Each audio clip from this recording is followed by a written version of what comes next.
So I'm going to start off with a question, right? Why do you go to college? Or why do you want to go to college? Well, simple answer to that question is, right? Your parents want you to go to college. Your teachers want you to go to college. Your relatives want you to go to college. So you have to go to college. When I look around the room, I'm guessing that this is perhaps your primary reason in your mind. Of course, you hesitate to state it. Maybe you have other reasons, but none bigger, right? We just have to go to college. We're Indian students. Now, parents, teachers in the audience, don't worry. I'm not going to end this speech today saying, your students don't have to go to college. So don't throw me out, not just yet at least. My talk today deals with the reasons behind students wanting to go to college and certain reasons that parents want to send their students to college as well. Because of my work with Gradwine, I have the privilege of speaking to hundreds of parents, students in different stages of their careers. I speak to students from grades 8, 9, 10 onwards. I also speak to people with 15 years of work experience looking for executive MBAs and PhDs. The common trend that I see with parents of younger students and the students themselves is that they come to me about 2-3 months before they have to apply, and they don't know what major they want to apply to, but they want to go to college. Which is a little strange, right? You should know what you want to study before figuring out where you want to study it. Students come to me and say, my friends are going to this college, so I want to go there. We'll dorm together, it'll be fun. Parents come and tell me, my relatives are in this particular state. My kid will be taken care of, let him go there.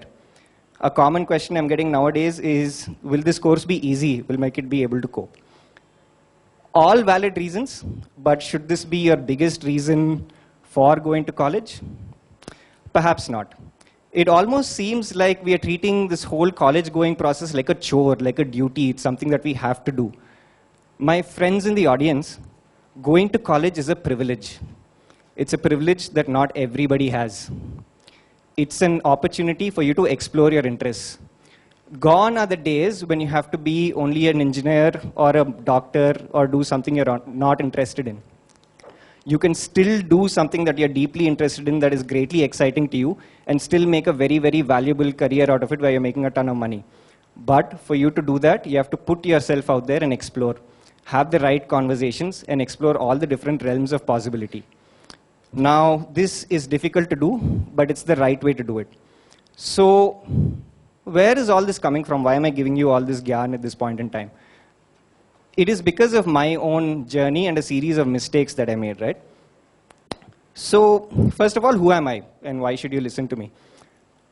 First of all, I went to CHIREC, much like you guys are going now. But I graduated in 2008, so this is ancient history now.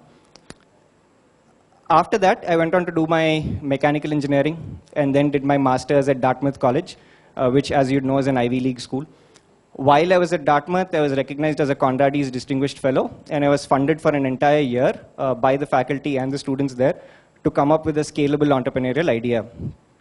That ended up being Gradwine. We started Gradwine in 2017 with a funding of only 5 lakhs. Today, we are among India's largest education consulting and career guidance platforms, serving customers from over 19 countries. As a result of these efforts, I was named by Business World India in their 30 under 30 list for the year 2021, which recognizes the 30 finest entrepreneurs under the age of 30.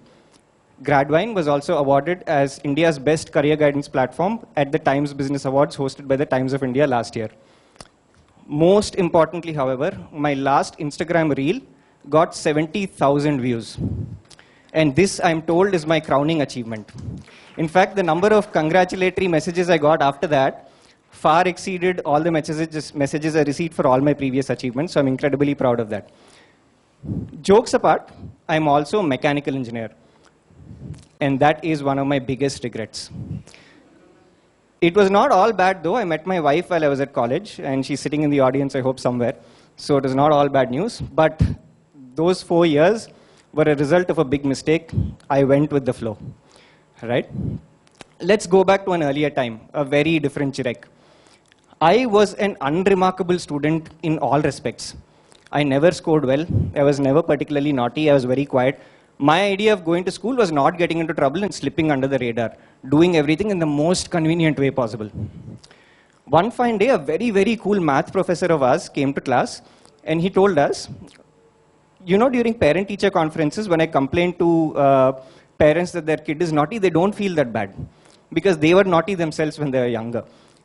But the problem is when a kid is not on the ground, not studying, just going with the flow, coming to the school for the sake of coming to school, and just, you know, ending days under the radar, that's what annoys me.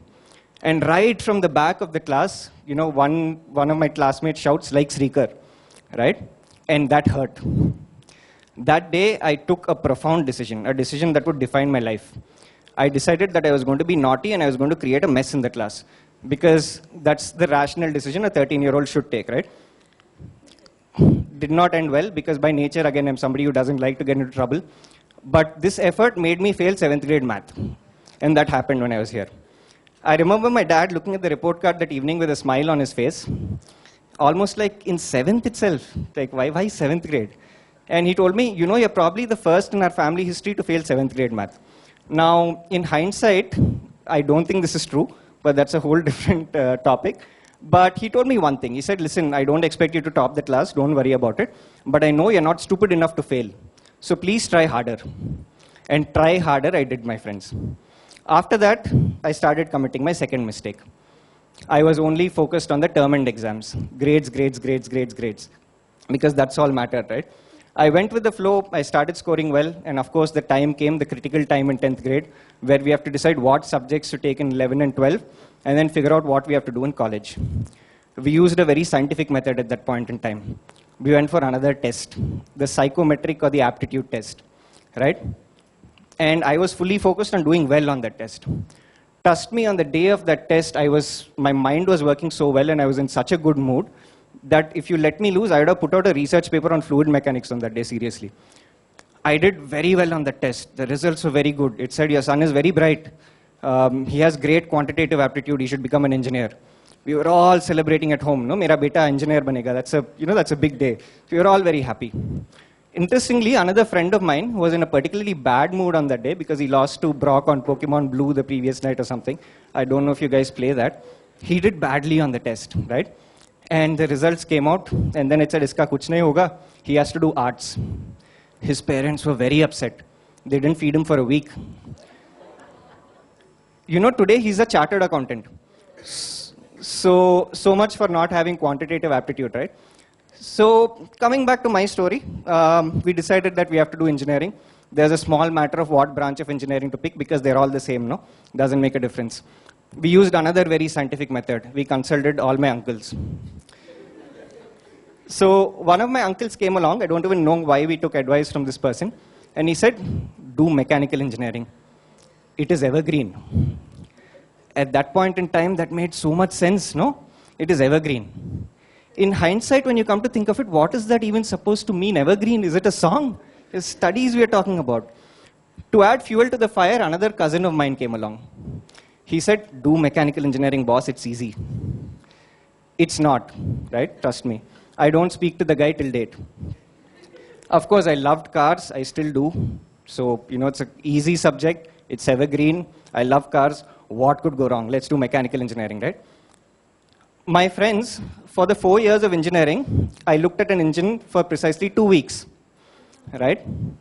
We were not allowed to turn that engine on because petrol prices were high. We were asked to use our vivid imaginations to visualize how it runs.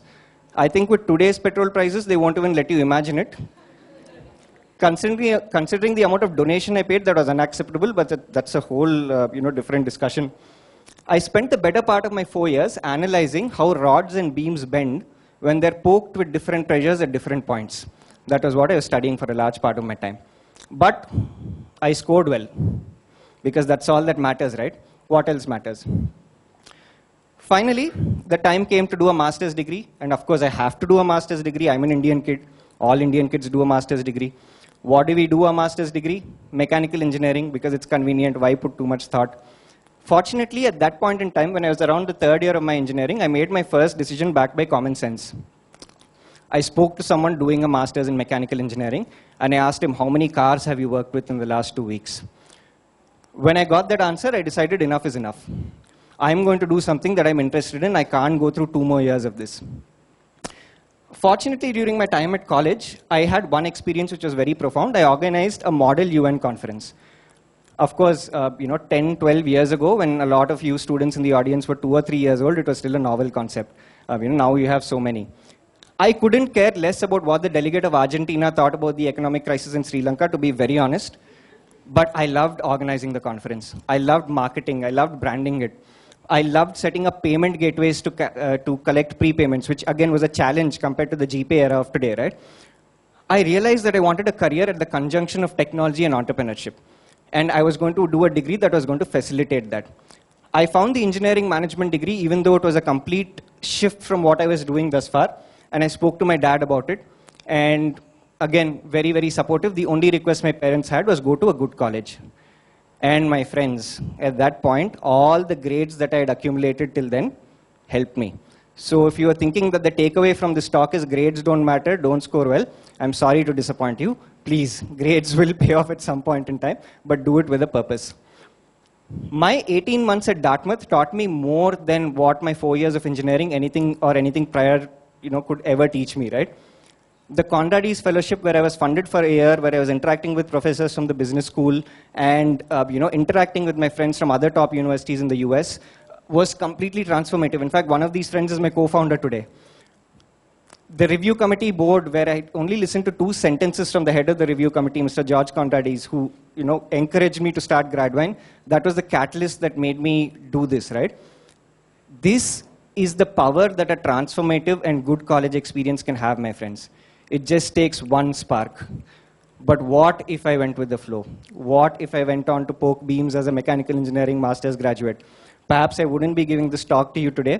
Maybe I'd be doing something different. But moral of the story, my friends, if you're still awake right at the back, please, please, please don't go with the flow.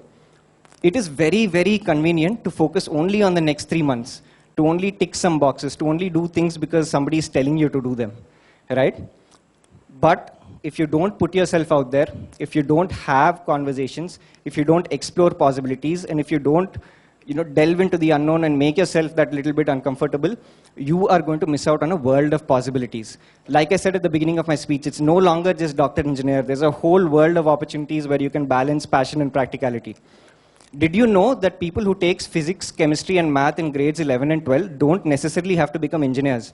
A lot of them have gone on to pursue law, and they're doing brilliantly, right? Did you know that English literature grads are minting money as social media and content marketers for various social media agencies and startups? They're not writing novels for a living only, guys. Political science and humanities grads don't only have to go into teaching. They're growing up the corporate ladder, working with political think tanks. The possibilities are endless, right? There are so many. I could go on and on and on. And I wish I only knew in hindsight, right? But for you, it doesn't have to be in hindsight. You are primed to be in a situation where you can explore all of this and find the right choice. Maybe in future, you can give a TED talk about some other topic instead of being the guy standing on stage and whining, right? So it could be something far more interesting. If you do this, you may realize that you don't even have to go to an IIT or an Ivy League. Maybe there are other colleges that serve your interests well. Even if you do want to make it there, you'll know the path towards it. You will know what subjects to pick in grades 11 and 12, and you will know what opportunities they open up, and more importantly, what doors they close. You'll be making informed decisions, and if it goes that way, you'll be making informed mistakes, which is absolutely fine, which is far better than doing something blindly. So now, even a lot of you, right? Some of you might be applying abroad. Some of you might be thinking of going to college in India. So how does this thought process help you out? As you know, when you're applying abroad, there are 5 elements that admissions committees look at. And I'm not going to go into too much detail, but grades and SAT, of course, you have to score. Number 3 is demonstrated interest towards your major. You have to show that you've been working actively towards the major you want to study in college. It has to be a track record of work for 1 or 2 years. So you clearly know that this cannot be done overnight. A lot of you thinking of applying abroad, right? You might be thinking, I want to go do volunteering. Why do we do volunteering? Because somebody told you you have to. That's the only thought, right? Now imagine you're applying for a business or an IT or a computer science major. Instead of just doing a clothing distribution drive or teaching at a government school, imagine if you create a website that can facilitate sales of handicrafts for poor artisans who are affected by the pandemic. You're creating a sustainable business model using business and technology. Don't you think this is a far more powerful example for somebody applying to a business or a computer science major instead of doing just a regular volunteering exercise? you have to ingrain that thought process, and that only comes if you start thinking about it early. Forget studying abroad for a moment in time. Say you're going to go and apply in India. If you know what set of majors or 2 or 3 majors you want to apply to, you will then know the requirements for all these colleges, because they're so very diverse in India. Some have entrance tests, some take you on the basis of percentage, you don't know. You'll understand what 5, 6 colleges to target and plan your next 2 years in grades 11 and 12 to get there. That is the most intuitive way to do it, but it takes a little bit of effort. So my friends, what is the conclusion of this entire talk, right? The conclusion essentially is to focus on the why. And remember, I asked you this question right at the beginning. Why do you want to go to college, or why do you have to go to college? That why is important. Your reasons should be rooted in interest. Your reasons should be well informed. It shouldn't be a chore. If you know why you're going to college and what you want to study, after that, you will know where to go automatically. The right places for different subjects vary, right? When you know where to go, the how, which Indian students and parents are always so obsessed with, simply follows. At every stage, keep asking yourself, why? Why am I doing this? Why am I doing that? Why am I going down this path? If you keep asking yourself that, at some point in time, you will find your purpose. And purpose, my friends, is very, very important. Thank you for having me, guys. It was lovely speaking with you all.